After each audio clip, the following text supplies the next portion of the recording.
Welcome to GK Madhu Sir online classes. August 24కి సంబంధించిన current affairs points discussion చేద్దాం. దానికన్నా ముందు అందరూ వీడియోని లైక్ చేయండి, షేర్ చేయండి, కామెంట్ చేయండి. ఎవరన్నా కొత్తగా మన యూట్యూబ్ ఛానల్ చూస్తున్న వాళ్ళు ఎవరైనా ఉంటే సబ్స్క్రైబ్ చేసుకోండి. ఈరోజు ఉన్న కరెంట్ అఫైర్స్ పాయింట్లో భాగంగా ఫస్ట్ కరెంట్ అఫైర్స్ పాయింట్ ఏముందో ఒకసారి డిస్కషన్ చేద్దాం. అందులో ఫస్ట్ది భారత్లో అమెరికా రాయబారి అనేది ఒక పాయింట్ వార్తల్లోకి రాయడం జరిగింది. భారత్లో అమెరికా రాయబారిగా మొన్నటి వరకు ఎరిక్ గార్సెట్టి అనే వ్యక్తి ఉండే. ఎరిక్ గార్సెట్టి 2025 జనవరి 20న ఈయన యొక్క పదవి కాలం ముగిసినది. ఎవరు?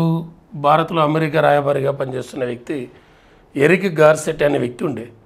ఆయన పదవి కాలం 2025 జనవరి 20న ముగిస్తే అప్పటి వరకు ఈ పదవి ఖాళీగా ఉంది. రీసెంట్గా ఈ భారత్లో అమెరికా రాయబారిగా ఒక న్యూ పర్సన్ రావడం జరిగింది. ఆయన పేరే సెర్గియో గోర్ అనే వ్యక్తి. సెర్గియో గోర్ అనే పర్సన్ను నియమించడం జరిగింది.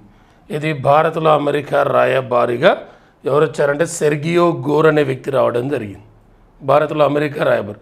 ఈయన భారత్లో రాయబారితో పాటు మరొకటి ఏంటంటే ఈయన నిర్వర్తించే మరొక పదవి, దీంతోపాటు దక్షిణ మధ్య ఆసియా వ్యవహారాలను కూడా పర్యవేక్షిస్తాడు. మధ్య ఆసియా దేశాలకు సంబంధించిన దక్షిణ మధ్య ఆసియా దేశాల వ్యవహారాలను కూడా పర్యవేక్షిస్తాడు. ఎవరంటే సెర్గియో గోర్ అనే వ్యక్తి. రీసెంట్గా భారత్లో అమెరికా రాయబారిగా రావడం జరిగింది. మరి ప్రజెంట్ అమెరికాలో భారత రాయబారిగా ఉన్న వ్యక్తి ఎవరు? అమెరికాలో భారత రాయబారిగా ఉన్న వ్యక్తి ఎవరంటే అమెరికాలో భారత రాయబారిగా ఉన్న వ్యక్తి ఎవరంటే వినయ్ మోహన్ క్వాత్రా అనే వ్యక్తి ఉన్నాడు. వినయ్ మోహన్ క్వాత్రా అనే వ్యక్తి ప్రజెంట్ ఇక్కడ అమెరికాలో భారత రాయబారిగా పనిచేస్తున్న వ్యక్తి వినయ్ మోహన్ క్వాత్రా అనే వ్యక్తి ఉన్నాడు. ఈయన గతంలో విదేశాంగ కార్యదర్శిగా పనిచేశాడు. ఫారెన్ సెక్రటరీగా విదేశాంగ కార్యదర్శిగా పనిచేశాడు. ప్రజెంట్ విదేశాంగ కార్యదర్శిగా పనిచేస్తున్న వ్యక్తి ఎవరు? విక్రమ్ మిశ్రీ అనే వ్యక్తి పనిచేస్తున్నాడు. విక్రమ్ మిశ్రీ అనే వ్యక్తి ప్రజెంట్ విదేశాంగ కార్యదర్శి ఫారెన్ సెక్రటరీగా పనిచేస్తున్నాడు. ఈయనకన్నా ముందు ఎవరుండే? వినయ్ మోహన్ క్వాత్రా. ఆ వినయ్ మోహన్ క్వాత్రా ప్రజెంట్ అమెరికాలో భారత రాయబారిగా పనిచేస్తున్నాడు. అదే భారత్లో అమెరికా రాయబారిగా ఇటీవల వచ్చిన వ్యక్తి ఎవరంటే సెర్గియో గోర్ అనే వ్యక్తి రావడం జరిగింది. మరి ప్రజెంట్ అమెరికాలో భారత రాయబారి వినయ్ మోహన్ క్వాత్రా అన్నాం. అసలు అమెరికాలో మొదటి భారత రాయబారిగా ఫస్ట్ ఇండియన్ అంబాసిడర్గా పనిచేసిన వ్యక్తి ఎవరంటే ఆసఫ్ అలీ అనే వ్యక్తి పనిచేశాడు. ఆసఫ్ అలీ అమెరికాలో first Indian ambassador Asaf Ali. ఈ ఆసఫ్ అలీ యొక్క భార్య ఎవరు? అరుణా ఆసఫ్ అలీ. ఈ అరుణా ఆసఫ్ అలీ అసలు పేరేంది? అరుణా గంగూలీ ఈమె అసలు పేరు. ఈ అరుణా గంగూలీని ఏమంటారు? క్విట్ ఇండియా క్వీన్ అంటారు. క్విట్ ఇండియా రాణి ఎవరా అంటే అరుణా ఆసఫ్ అలీ. ఈ Aruna Asaf Ali quit India queen అంటే క్విట్ ఇండియా ఉద్యమం స్టార్ట్ అయింది ఎప్పుడు? 1942 ఆగస్టు 8న స్టార్ట్ అయింది. అప్పుడు వైస్రాయ్గా పనిచేస్తున్న వ్యక్తి ఎవరు? లార్డ్ లిన్లిత్గో అనే వ్యక్తి. వైస్రాయ్గా ఎక్కువ కాలం పనిచేసింది ఎవరు? ఈయనే లార్డ్ లిన్లిత్గో. 7 years పాటు పనిచేసి అసలు మొట్టమొదటి వైస్రాయ్గా పనిచేసింది ఎవరు? లార్డ్ కానింగ్ అనే వ్యక్తి మొదటి వైస్రాయ్గా పనిచేసిన వ్యక్తి. మరి అరుణా ఆసఫ్ అలీ మరొక రికార్డ్ ఏంది? మరణాంతరం భారతరత్న అవార్డు ప్రకటించబడిన మొదటి మహిళ ఎవరంటే ఆసఫ్ అలీ. భారతరత్న అవార్డు ఒక 1997లో ప్రకటించారు. మరణాంతరం ప్రకటించబడిన మొదటి మహిళ. అదే ఓవరాల్గా మరణాంతరం భారతరత్న అవార్డు ప్రకటించబడిన మొదటి వ్యక్తి ఎవరు? లాల్ బహదూర్ శాస్త్రి. ఎప్పుడు? 1966. అసలు భారతరత్న అవార్డు ఇప్పటి వరకు 53 మందికి ప్రకటిస్తే మరణాంతరం ఇప్పటివరకు ఎంతమంది ప్రకటించారు? 18 మందికి ప్రకటించారు. అందులో మొదటి వ్యక్తి ఎవరంటే లాల్ బహదూర్ శాస్త్రి. మొదటి మహిళ ఎవరంటే అరుణా ఆసఫ్ అలీ. అరుణా ఆసఫ్ అలీకి ఎప్పుడు వచ్చిందంటే 1997.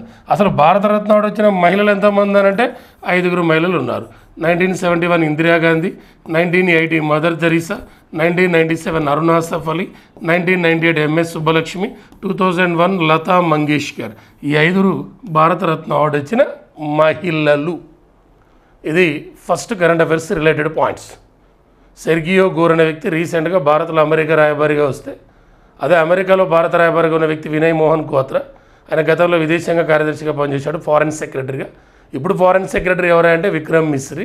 అసలు అమెరికాలో ఫస్ట్ ఇండియన్ అంబాసిడర్ అంటే ఆసఫ్ అలీ. ఆసఫ్ అలీ యొక్క భార్య అరుణ ఆసఫ్ అలీ. ఆ అరుణ ఆసఫ్ అలీ అసలు పేరు అరుణ గంగూలీ.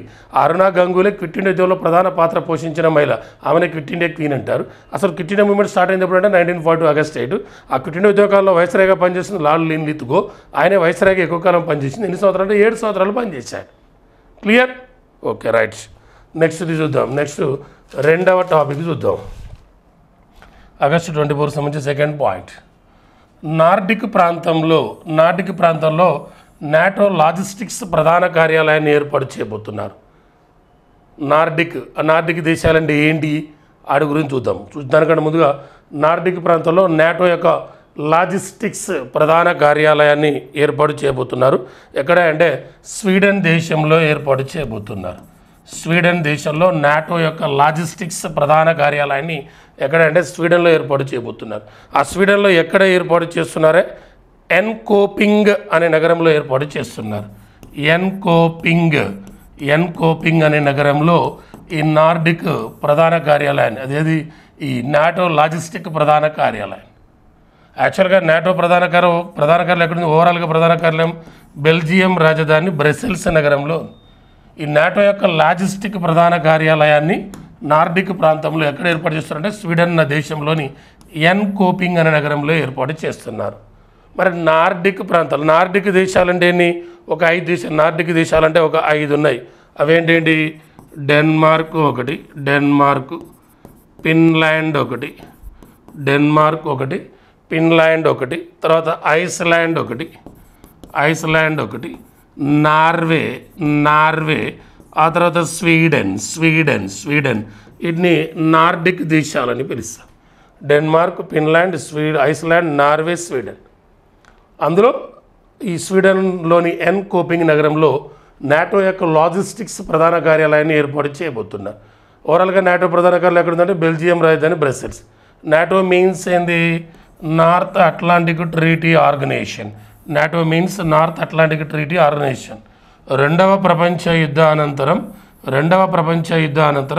కమ్యూనిజం వ్యాప్తిని అరికట్టుటకు ఉత్తర అట్లాంటిక్ తీరం వెంబడి ఉన్న ఉత్తర అమెరికా, పశ్చిమ ఐరోపా దేశాలు కలిసి ఒక కూటమిగా ఏర్పడినవి. దానికే నాటో అనే పేరు పెట్టారు. రెండవ ప్రపంచ యుద్ధానంతరం కమ్యూనిజం వ్యాప్తిని అరికట్టుటకు ఉత్తర అట్లాంటిక్ తీరం వెంబడి ఉన్న ఉత్తర అమెరికా, పశ్చిమ ఐరోపా దేశాలు కలిసి నాటో అనే ఒక సంస్థగా ఏర్పడడం జరిగింది. ఆ నాటోగా ఏర్పడితే ఇప్పుడు ఏ యుద్ధానంతరం? రెండవ ప్రపంచ యుద్ధానంతరం, second world war. After second world war start అయింది ఇప్పుడు 1939 సెప్టెంబర్ 1 నుంచి 1945 సెప్టెంబర్ 2 వరకు రెండవ ప్రపంచ యుద్ధం జరిగింది. అదే మొదటి ప్రపంచ యుద్ధం స్టార్ట్ అయింది ఇప్పుడు 1914 జూలై 28 నుండి 1918 నవంబర్ 11 వరకు మొదటి ప్రపంచ యుద్ధం జరిగింది. మరి ఈ నాటో ఏర్పాటు చేసింది ఎప్పుడనంటే 1949 ఏప్రిల్ 4వ తారీఖున నాటోని ఏర్పాటు చేశారు. నాటోలో సభ్య దేశాలు ఎన్ని ఉన్నాయి? నాటోలో సభ్య దేశాలు 32 దేశాలు ఉన్నాయి. ఆ 32 దేశాల్లో 28వ దేశం ఏదా అంటే క్రొవేషియా.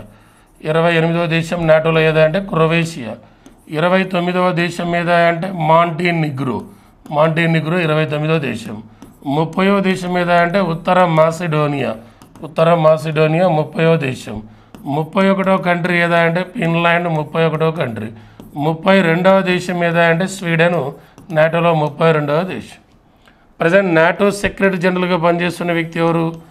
మార్క్ రుట్టే అనే వ్యక్తి ప్రజెంట్ నాటో సెక్రటరీ జనరల్గా పనిచేస్తున్నాడు. ఈయన గతంలో నెదర్లాండ్ ప్రైమ్ మినిస్టర్గా పనిచేశారు, ఫార్మర్ నెదర్లాండ్ ప్రైమ్ మినిస్టర్. మరి ప్రజెంట్ నెదర్లాండ్ ప్రైమ్ మినిస్టర్ ఎవరు? డిక్ స్కూప్ అనే పర్సన్ ప్రజెంట్ నెదర్లాండ్ ప్రైమ్ మినిస్టర్గా పనిచేస్తున్నాడు. మరి మనకు 2023లో 2023 ఈ 2023లో నాటో సమిట్ ఎక్కడ జరిగింది అంటే 2023లో నాటో సమిట్ లిథువేనియా రాజధాని విల్నియస్లో జరిగింది. అదే 2024లో నాటో సమిట్ ఎక్కడ జరిగిందంటే అమెరికాలో జరిగింది. అదే 2025 జూన్ 24-25లో నాటో సమిట్ ఎక్కడ జరిగింది? నెదర్లాండ్లోని ది హేగ్ నగరంలో జరిగింది. అదే 2026లో నాటో సమిట్ ఎక్కడ జరగబోతుంది? టర్కీలో జరగబోతుంది. అదే 2027లో నాటో సమిట్ ఎక్కడ జరగబోతుంది? ఆల్బేనియా అనే దేశంలో జరగబోతుంది. 27లో ఆల్బేనియా, 26లో టర్కీ, 25లో నెదర్లాండ్లోని ది హేగ్, 24లో అమెరికా, 23లో లిథువేనియా దేశంలో జరగబోతుంది. ఆ నాటోలో సభ్య దేశాలు 32. ఆ నాటోలో నార్డిక్ ప్రాంతాల్లో నాటో లాజిస్టిక్స్ ప్రధాన కార్యాలయాన్ని ఎక్కడ ఏర్పాటు చేయబోతున్నారంటే స్వీడన్లోని ఎన్కోపింగ్ అనే నగరంలో ఏర్పాటు చేయబోతున్నారు. Okay, clear. ఇదొక పాయింట్. ఆగస్టు 24 కరెంట్ అఫైర్స్లో భాగంగా ఇదొకటి. తర్వాత యుఎస్ ఓపెన్ టెన్నిస్ అనేది మరొకటి వార్తల్లోకి వచ్చింది. US open tennis. US open tennis మనకు గ్రాండ్ స్లామ్ టైటిల్ ఉంటాయి. 4 గ్రాండ్ స్లామ్ టైటిల్స్ ఉంటాయి. ఒకటి Australian open tennis, 2 French open tennis, 3 Wimbledon open tennis, 4 US open tennis. ప్రతి ఇయర్ ఈ 4 గ్రాండ్ స్లామ్ టైటిల్ జరుగుతాయి. ఫస్ట్ ఇది జరుగుతుంది, సెకండ్ ఇది, థర్డ్, ఫోర్త్. అంటే ఈ 3 కంప్లీట్ అయినాయి. ఇయర్ 2025 ఈ 3 కంప్లీట్ అయినాయి. లాస్ట్ యుఎస్ ఓపెన్ టెన్నిస్ జరుగుతుంది. ఈరోజే స్టార్ట్ అయింది. 2025 ఆగస్టు 24 నుంచి సెప్టెంబర్ 7 వరకు జరుగుతుంది. ఆగస్టు 24 నుంచి సెప్టెంబర్ 7 వరకు 145వ యుఎస్ ఓపెన్ టెన్నిస్ జరగబోతుంది. 145 యుఎస్ ఓపెన్ టెన్నిస్ ఈరోజు స్టార్ట్ అయింది. సెప్టెంబర్ 7 వరకు జరుగుతుంది. ఈ యుఎస్ ఓపెన్ టెన్నిస్ అనేది ఏ కోర్టు అంటే హార్డ్ కోర్టు. ఎక్కడ జరుగుతుందంటే ప్రతి ఇయర్ కూడా న్యూయార్క్ నగరంలో జరుగుతుంది. న్యూయార్క్ నగరంలో పురుషుల సింగిల్స్, మహిళల సింగిల్స్, పురుషుల డబుల్స్, మహిళల డబుల్స్, మిక్స్డ్ డబుల్స్, ఇలా ఈవెంట్లన్నీ కూడా జరుగుతాయి. సెప్టెంబర్ 7 రోజున మనకు తెలుస్తుంది సింగిల్స్ పురుషులు ఎవరు, మహిళలు ఎవరు అనే డీటెయిల్స్ వస్తాయి. మరి ఈ 4 గ్రాండ్ స్లామ్లో ఆస్ట్రేలియన్ ఓపెన్ టెన్నిస్ స్టార్ట్ అయింది 1905లో స్టార్ట్ అయింది. ఫ్రెంచి ఓపెన్ అయితే 1891లో స్టార్ట్ అయింది. వింబుల్డన్ అయితే 1877లో స్టార్ట్ అయింది. యుఎస్ ఓపెన్ టెన్నిస్ అయితే 1881లో స్టార్ట్ అయింది.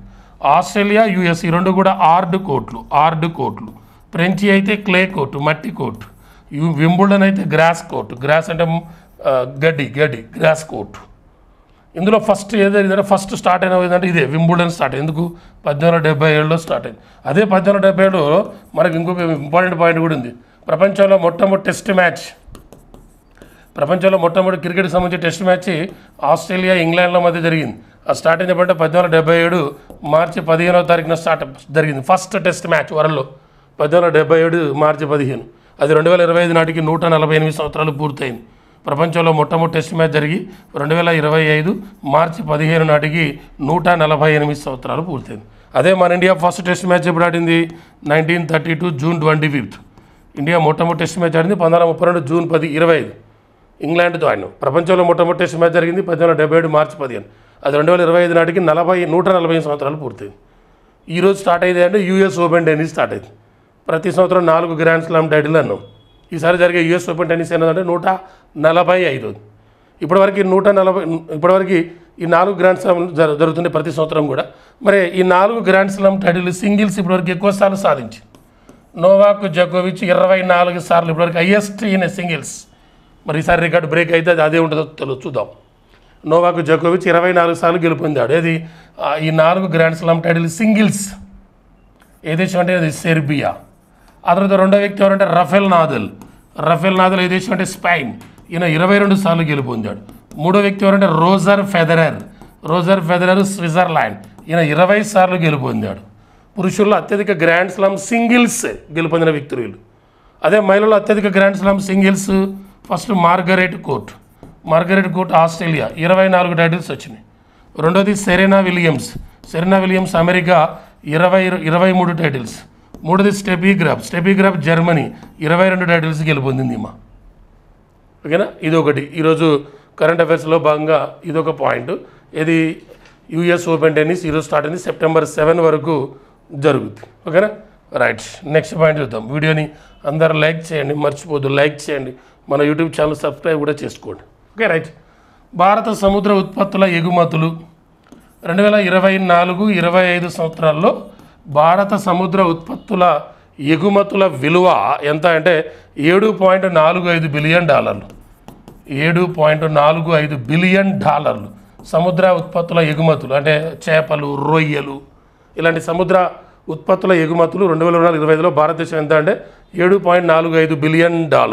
అదే మన కరెన్సీలో అయితే 62,408.45 కోట్ల రూపాయలు 2024-25 ఆర్థిక సంవత్సరంలో మన భారత సముద్ర ఉత్పత్తుల ఎగుమతులు. అదే లాస్ట్ ఇయర్ అయితే లాస్ట్ అంటే 2023-24 2024-25లో భారత సముద్ర ఉత్పత్తుల ఎగుమతులు 23-24 అయితే $7.38 బిలియన్ ఉండేవి. $7.38 బిలియన్ ఉండే. అదే మన కరెన్సీలు అయితే 60,523.89 కోట్ల రూపాయలు మన కరెన్సీలో 60,523.89 కోట్ల రూపాయలు. భారతదేశంలోని సముద్ర ఉత్పత్తులను ఎక్కువగా ఎక్కడి నుంచి ట్రాన్స్పోర్ట్ అవుతున్నాయంటే వైజాగ్ ముంబై ఓడరేవుల ద్వారా జరుగుతుంది. ఎక్కువగా భారత సముద్ర ఉత్పత్తుల ఎగుమతులు ఎక్కువగా వైజాగ్ అండ్ ముంబై ఓడరేవుల ద్వారా ఎక్కువగా ఈ సముద్ర ఉత్పత్తుల ఎగుమతులు జరుగుతాయి. అలానే మన భారత సముద్ర ఉత్పత్తులను అతి ఎక్కువగా దిగుమతి చేసుకున్న దేశాల్లో ఫస్ట్ ఏదంటే అమెరికా. మన సముద్ర ఉత్పత్తులను ఎక్కువగా దిగుమతి చేసుకున్న దేశం అమెరికా ఒకటి. రెండోది ఏదంటే చైనా. రెండోది దేశం అంటే చైనా.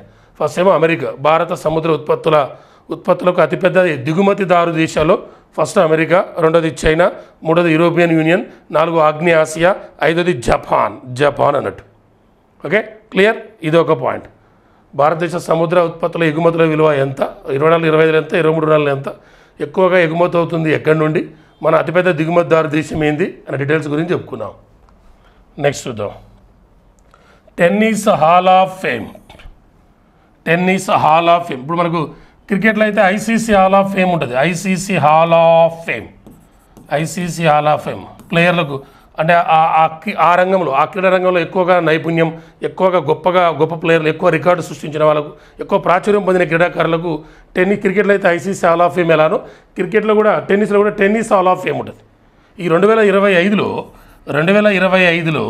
టెన్నిస్ హాల్ ఆఫ్ ఫేమ్లో 2025లో టెన్నిస్ హాల్ ఆఫ్ ఫేమ్లో ఇద్దరు క్రీడాకారులకు చోటు కల్పించారు. టెన్నిస్ హాల్ ఆఫ్ ఫేమ్లో 2025లో ఇద్దరు క్రీడాకారులకు చోటు కల్పించారు. ఒక మహిళా క్రీడాకారిణి, రష్యా టెన్నిస్ క్రీడాకారిణి మారియా షరపోవా,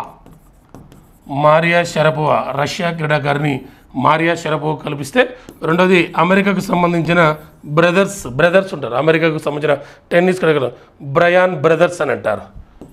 బాగా ఫేమస్ అని డబుల్స్లో 16 డబుల్స్ సాధించారు వీళ్ళు టెన్నిస్లో. 4 ఇందాక చెప్పిన ఆస్ట్రేలియన్, ఫ్రెంచ్, వింబుల్డన్, యుఎస్ అవి 16 డబుల్స్ పురుషుల డబుల్స్ సాధించిన వాళ్ళు బ్రయాన్ బ్రదర్స్ అంటారు. అమెరికా దేశానికి చెందినవారు. మైక్ బ్రయాన్, ఇంకో ఆయన బాబు బ్రయాన్, మైక్ బ్రయాన్, వీళ్ళిద్దరు బ్రదర్స్ అంటారు, బ్రయాన్ బ్రదర్స్. వీళ్ళిద్దరికి మారియా షరపోవాకు, ఈ బ్రదర్స్కి రష్యా క్రీడాకారిణి మారియా షరపోవాకు 2025లో టెన్నిస్ హాల్ ఆఫ్ ఫేమ్లో చోటు కల్పించడం జరిగింది. టెన్నిస్ హాల్ ఆఫ్ ఫేమ్లో 2025లో వీళ్ళకు చోటు కల్పించడం జరిగింది. 2025 నాటికి ప్రపంచవ్యాప్తంగా 28 దేశాల నుండి ఇప్పటి వరకు 270 మందికి టెన్నిస్ హాల్ ఆఫ్ ఫేమ్లో చోటు కల్పించారు. 2025 నాటికి ఇప్పటి వరకు, ఈ క్షణం వరకు 28 దేశాల నుండి 270 మంది టెన్నిస్ క్రీడాకారులకు ఇప్పటి వరకు టెన్నిస్ హాల్ ఆఫ్ ఫేమ్లో చోటు కల్పిస్తే, ఈ ఇయర్ 2025లో ఇద్దరికి చోటు కల్పించారు. అదే మన ఇండియా నుండి టెన్నిస్ హాల్ ఆఫ్ ఫేమ్లో 2024లో ఇద్దరికి చోటు కల్పించారు. 2024లో ఇద్దరికి చోటు కల్పించారు టెన్నిస్ హాల్ ఆఫ్ ఫేమ్లో మన ఇండియా నుండి. ఒక ఆయన లియండర్ ఫేస్ అనే ఒక వ్యక్తికి, ఒకటి విజయ్ అమృతరాజ్ వీళ్ళిద్దరికి టెన్నిస్ హాల్ ఆఫ్ ఫేమ్లో చోటు కల్పించడం జరిగింది.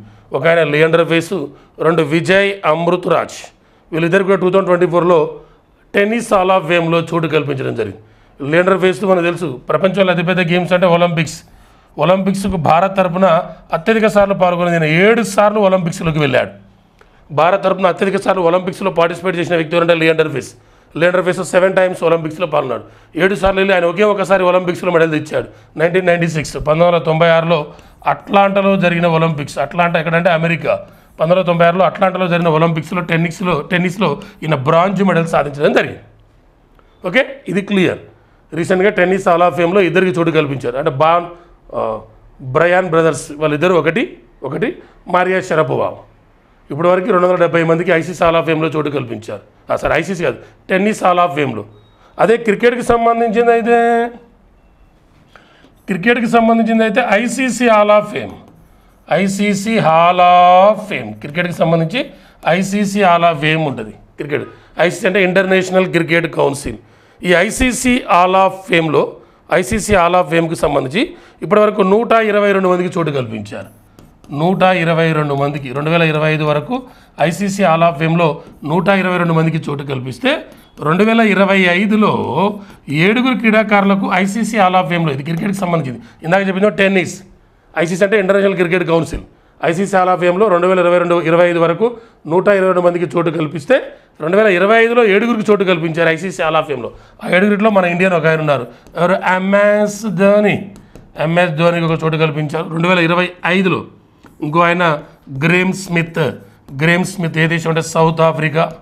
మూడో వ్యక్తి అషీమ్ హామ్లా, ఈయన సౌత్ ఆఫ్రికే. South Africa. Next Matthew Hayden, ఈయన ఎవరంటే ఆస్ట్రేలియా. మరొక వ్యక్తి డానియల్ విటోరీ ఏ దేశం అంటే న్యూజిలాండ్.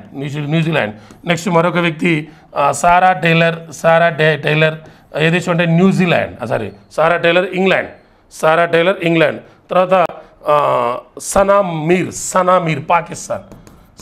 మీర్ పాకిస్తాన్. వీళ్ళిద్దరు మహిళలు. 2025లో ఐసీసీ హాల్ ఆఫ్ ఫేమ్లో 7 చోటు కల్పిస్తే అందులో 2 మహిళలు, 5 పురుషులు, మొత్తం 7 చోటు కల్పించారు. ఇప్పటివరకు 122 మందికి చోటు కల్పించారు. ఐసీసీ హాల్ ఆఫ్ ఫేమ్లో ఎక్కువ మంది ప్లేయర్లకు చోటు కల్పించింది ఏ దేశం నుంచి అంటే ఇంగ్లాండ్ నుండి 34 మందికి చోటు కల్పించారు ఇప్పటివరకు ఐసీసీ హాల్ ఆఫ్ ఫేమ్లో. ఇంగ్లాండ్ నుంచి 34, ఆస్ట్రేలియా నుంచి 30 మందికి చోటు కల్పించారు. ఆస్ట్రేలియా నుంచి 30, ఇంగ్లాండ్ నుంచి 34, వెస్టిండీస్ నుంచి 21 మంది. అదే మన ఇండియా నుంచి అయితే 11 మందికి చోటు కల్పించారు ఇప్పటివరకు. టెన్నిస్ హాల్ ఆఫ్ ఫేమ్లో 2, లియాండర్ పేస్ అండ్ విజయ్ అమృతరాజ్. అదే క్రికెట్ ఐసీసీ హాల్ ఆఫ్ ఫేమ్లో మన ఇండియా నుంచి 11 మంది ప్లేయర్లకు చోటు కల్పించారు. ఫస్ట్ 2009లో 2 క్రీడాకారులకు, ఒక ఆయన బిషన్ సింగ్ బేడికి చోటు కల్పించారు. రెండో ఆయన సునీల్ గవాస్కర్, వీళ్ళిద్దరికి 2009లో. అదే 2010లో అయితే కపిల్ దేవ్కి చోటు కల్పించారు ఐసీసీ హాల్ ఆఫ్ ఫేమ్లో. అదే 2015లో అయితే అనిల్ కుంబ్లేకి చోటు కల్పించారు. అదే 2018 అయితే రాహుల్ ద్రావిడ్కి చోటు కల్పించారు. అదే 2019 అయితే మాస్టర్ బ్లాస్టర్ సచిన్ టెండూల్కర్. అదే 2021లో అయితే విను మన్ఖడ్ అనే వ్యక్తికి చోటు కల్పించారు. అదే 2023లో మళ్ళీ 2 చోటు కల్పించారు. ఒక ఆయన వీరేంద్ర సెహ్వాగ్, 2 డయానా ఎడుల్జీ మహిళ. ఆ తర్వాత 2024లో నీతూ డేవిడ్, ఈమె కూడా మహిళ, నీతూ డేవిడ్. 2004లో నీతూ డేవిడ్. అదే 2025లో అయితే ఎంఎస్ ధోని. మన ఇండియా నుంచి 11 మంది ప్లేయర్లకు ఐసీసీ హాల్ ఆఫ్ ఫేమ్లో చోటు కల్పించారు. ఇది ఒక లిస్ట్. అది టెన్నిస్ హాల్ ఆఫ్ ఫేమ్, ఇది ఐసీసీ హాల్ ఆఫ్ ఫేమ్. దయచేసి వీడియోని లైక్ చేయండి. ఇంత లింక్ పాయింట్స్ మిగతా వాళ్ళన్నీ ఇట్లా ఉండవు, క్లాసులు మీరు చూస్తూనే ఉండరు. ఏదో బోర్డు వేసి 4 లైన్లు వేసి ఆ 4 లైన్లు వస్తాయి. ప్రతి దానికి లింక్ పెట్టాలి, అటు లింక్ చేయాలి. భయపడాలి. ఆడే ఎగ్జామ్లు మనం చూసి అమ్మ వీడు ఇంత మన దగ్గర ఎంతో వర్త్ ఉంటే ఎగ్జామ్ పేపర్ని అంత ఆడుకోవచ్చు. చదివేటప్పుడు ఇట్లా వేస్టాలో చదువుకోండి, ఉపయోగపడుతుంది. నేను చెప్పినప్పుడు కొంచెం ఇబ్బంది కలిగినా ఇదే ఫాలో కండి, మీ జాబ్ని ఎవడు ఆపలేడు. తర్వాత సుస్థిరాభివృద్ధి లక్ష్యాల నివేదిక 2025 ఎస్డిజి, సస్టైనబుల్ డెవలప్మెంట్, సుస్థిరాభివృద్ధి, యుఎన్ సుస్థిరాభివృద్ధి, SDG sustainable development solution network. ఆ సుస్థిరాభివృద్ధి లక్ష్యాల సాధనలో ఆయా దేశాలు అనుసరిస్తున్న విధానాల ఆధారంగా 10వ సుస్థిరాభివృద్ధి లక్ష్యాల నివేదికను విడుదల చేయడం జరిగింది. 10th సుస్థిరాభివృద్ధి లక్ష్యాల నివేదికని రీసెంట్గా విడుదల చేసింది. ఏంటంటే 10th మొత్తం ఎన్ని దేశాలలో సర్వే చేశారంటే 193 దేశాల్లో సర్వే చేస్తే అందులో మన ఇండియా 2025లో ఎన్ని పాయింట్లతో ఏ ర్యాంకులో ఉన్నదనేది మనకు కావాలి. సుస్థిరాభివృద్ధి లక్ష్యాల నివేదిక 2025 sustainable development solution network UN సుస్థిరాభివృద్ధి లక్ష్యాల సాధనలో ఆయా దేశాలు అనుసరిస్తున్న విధానాల ఆధారంగా 10వ సుస్థిరాభివృద్ధి లక్ష్యాల నివేదికను విడుదల చేశారు. మొత్తం 193 దేశాలు. ఈ నివేదికలో భారతదేశం 67 పాయింట్లతో 99వ స్థానంలో నిలిచింది. 99 భారతదేశం 99వ స్థానంలో నిలిచింది. అదే లాస్ట్ ఇయర్ 2024లో అయితే 2024లో భారత్ 109వ స్థానంలో నిలిచింది. ఈసారి అయితే 99, లాస్ట్ ఇయర్ అయితే 109. ఎన్ని పాయింట్లతో భారత్ ఇప్పుడు 67 పాయింట్లతో 99వ స్థానం. మొదటి స్థానం ఎవరు? ఫిన్లాండ్. మొదటి స్థానం ఫిన్లాండ్ 87.02 పాయింట్లతో ఫిన్లాండ్ ఫస్ట్ ప్లేస్లో. ఆ తర్వాత సెకండ్ ప్లేస్ ఎవరంటే స్వీడన్. సెకండ్ ప్లేస్ స్వీడన్ 85.74 పాయింట్లతో స్వీడన్ సెకండ్ ప్లేస్లో. ఆ తర్వాత థర్డ్ ప్లేస్లో ఉన్నది ఎవరు? డెన్మార్క్. థర్డ్ ప్లేస్లో ఉన్నది ఎవరంటే డెన్మార్క్ అనే దేశం. ఈ డెన్మార్క్ అనేది 85.28 పాయింట్లతో 85.2 పాయింట్లతో మూడో స్థానం. నాలుగో స్థానంలో ఉన్నది జర్మనీ. జర్మనీ 83.67 పాయింట్లతో. జర్మనీ 83.67 పాయింట్లతో. ఆ తర్వాత ఐదో స్థానంలో ఉన్నది ఫ్రాన్స్. ఫ్రాన్స్ 83.14 పాయింట్లతో France 5. First Finland, 2 Sweden, 3 Denmark, 4 Germany, 5 France. India 99.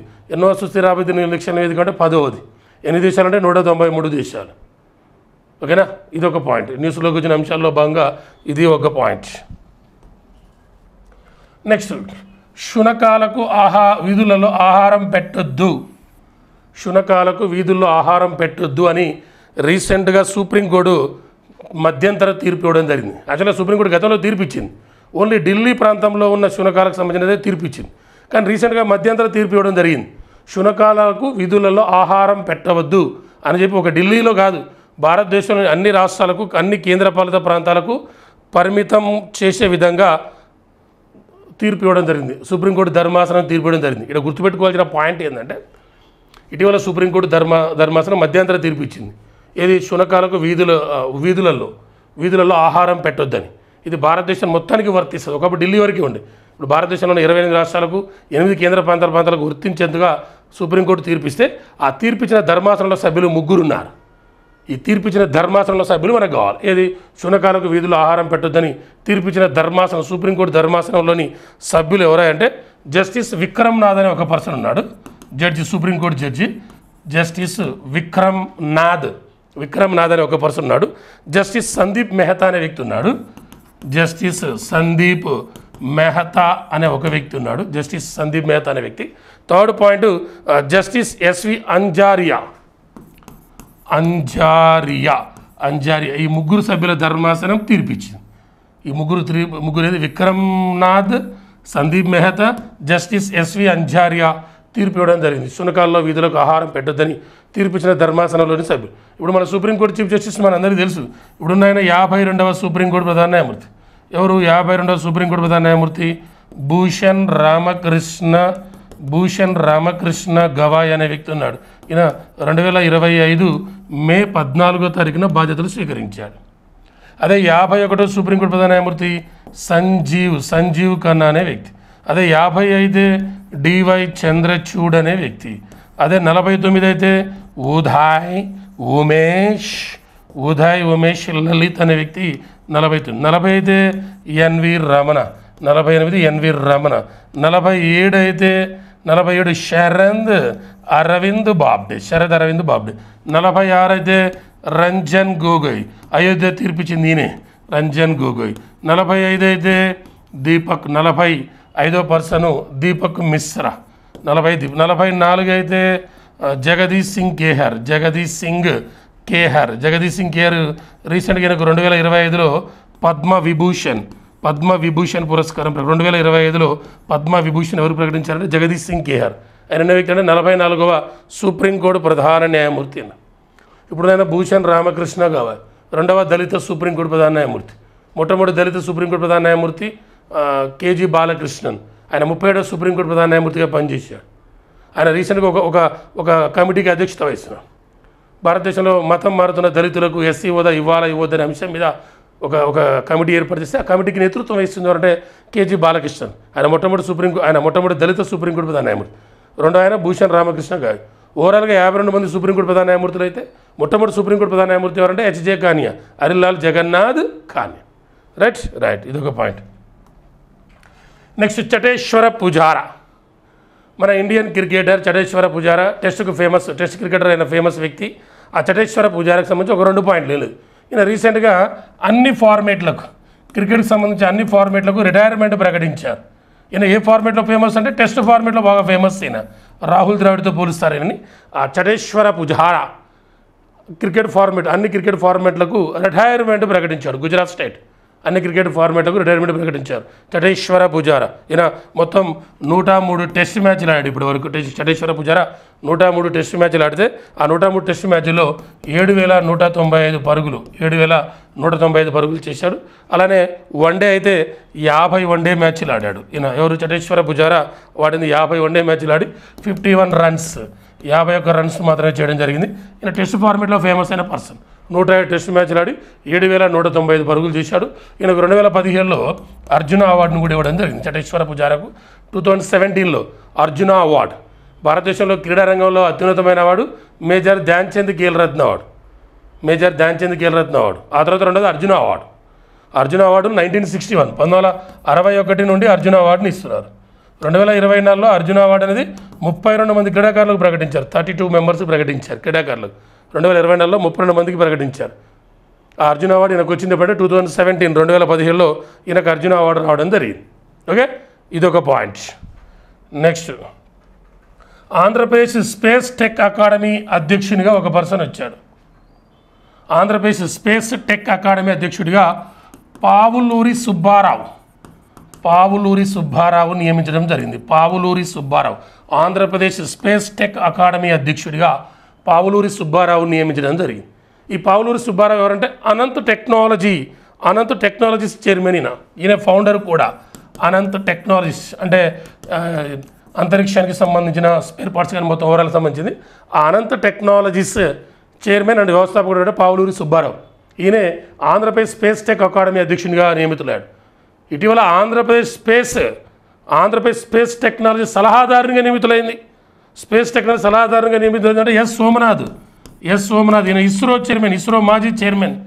Andhra Pradesh space technology ప్రధాన సలహాదారునిగా నియమితులైంది ఎస్ సోమనాథ్. ఈయన ఇస్రో మాజీ చైర్మన్. ఇప్పుడు ఇస్రో చైర్మన్ అంటే వి నారాయణ్. అదే పావులూరి సుబ్బారావు అయితే ఆంధ్రప్రదేశ్ స్పేస్ టెక్ అకాడమీ అధ్యక్షుడిగా నియమితులయ్యాడు Pavuluri Subbarao. Ananth technology headquarter ఎక్కడ ఉందంటే హైదరాబాద్లో ఉంది. ఈ అనంత్ టెక్నాలజీస్ను 1992 ఆగస్టు 17 1992 ఆగస్టు 17న ఈ అనంత్ టెక్నాలజీస్ని ఏర్పాటు చేయడం జరిగింది. 1992 ఆగస్టు 17ని ఏర్పాటు చేసి ఆ పావులూరి సుబ్బారావుకి ఇటీవల 2025లో ఆర్యభట్ట అవార్డు కూడా ఇచ్చారు. 2025 ఆర్యభట్ట అవార్డు ఎవరికి ఇచ్చారంటే పావులూరి సుబ్బారావు. ఆర్యభట్ట అంటే మనందరికీ తెలుసు, భారతదేశం ప్రయోగించిన మొట్టమొదటి ఉపగ్రహం ఏదంటే ఆర్యభట్ట. కాకపోతే మన భూభాగం నుంచి ప్రయోగించాలి, రష్యా నుంచి ప్రయోగించాం. భారత్ ప్రయోగించిన మొట్టమొదటి ఉపగ్రహం శాటిలైట్ ఆర్యభట్ట 1975 ఏప్రిల్ 19న ప్రయోగించింది. 1975 ఏప్రిల్ 19న ప్రయోగించడం జరిగింది ఆర్యభట్ట. వాడు ఎవరికి ఇచ్చాడు? పావులూరి సుబ్బారావు. ఆ పావులూరి సుబ్బారావే ఆంధ్రప్రదేశ్ స్పేస్ టెక్ అకాడమీ అధ్యక్షుడిగా ఇటీవల నియమితులు కావడం జరిగింది. ఓకేనా? ఇది ఈరోజు కరెంట్ అఫైర్స్ సంబంధించిన ఆగస్ట్ 24 సంబంధించిన పాయింట్స్. దయచేసి వీడియోని అందరూ లైక్ చేయండి, మన యూట్యూబ్ ఛానల్ సబ్స్క్రైబ్ చేసుకోండి. ఓకేనా? రైట్, మళ్ళీ రేపటి క్లాస్లో మళ్ళీ కలుసుకుందాం. Okay, right. జై హింద్.